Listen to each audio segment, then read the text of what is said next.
শূন্য থেকে উঠে আসা একজন পুরুষের রাস্তা খুবই কঠিন।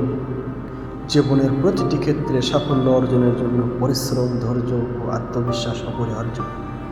তবে সেই মানুষটি সংগ্রাম সবচেয়ে কঠিন, যে শূন্য থেকে শুরু করে একদিন সমাজে প্রতিষ্ঠিত হয়।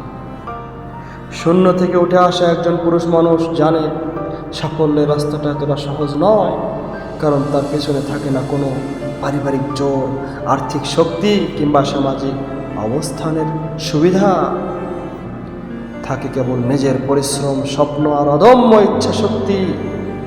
শূন্য মানে শুধুই অর্থনৈতিক দারিদ্র্য নয়, মানসিক, সামাজিক ও শারীরিক প্রতিবন্ধকতা এই শূন্যতার অংশ।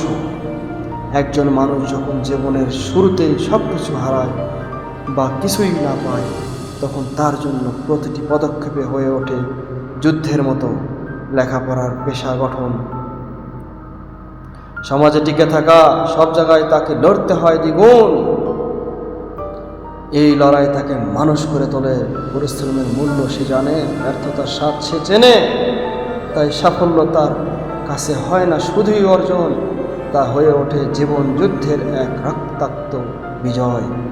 বিশ্বের বহু সফল মানুষের জীবনগাথা এটাই প্রমাণ করে যে শূন্য থেকে অনেকেই শিখরে পৌঁছান।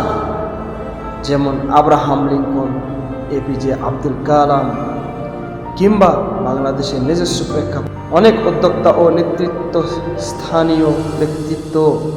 তারা কেউ রূপকথার জাদুতে নয়, কঠোর পরিশ্রম ও আত্মনির্ভরতায় নিজেদেরকে প্রতিষ্ঠিত করেছেন। এইসব পুরুষেরা আমাদের শিখিয়ে দেন, পরিস্থিতি যতই কঠিন হোক না কেন, যদি মন ঠিক থাকে, লক্ষ্যে অটল থাকা যায়, তবে শূন্য থেকে শিখরে পৌঁছানো সম্ভব। সর্বোপরি কিছু কথা বলি। শূন্য থেকে উঠে আসা একজন পুরুষের গল্প কেবল একজন মানুষের নয়, এটি হাজারো মানুষের অনুপ্রেরণা। সমাজে উচিত এই ধরনের মানুষের সংগ্রামকে সম্মান জানানো, তাদের সহায়তা করা এবং তাদের জীবন থেকে শিক্ষা নেওয়া, কারণ তারাই দেখিয়ে দেন যেখানে ইচ্ছা সেখানেই পথ।